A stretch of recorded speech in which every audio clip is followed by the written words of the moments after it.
સોસાયટીના WhatsApp number પરથી આવી રીતે આપણે લિંક મેળવી લઈશું। આ લિંક ઉપર ક્લિક કરીએ।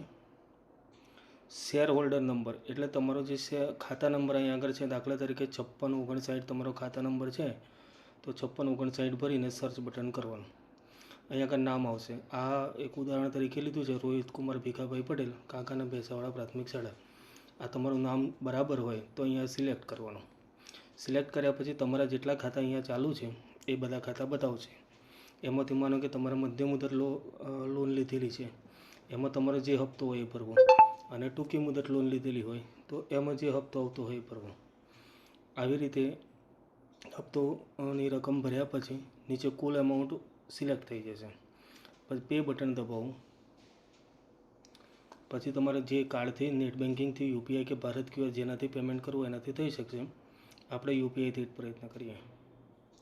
પે બાય અને યુપીઆઈ એપ પર જવાનું।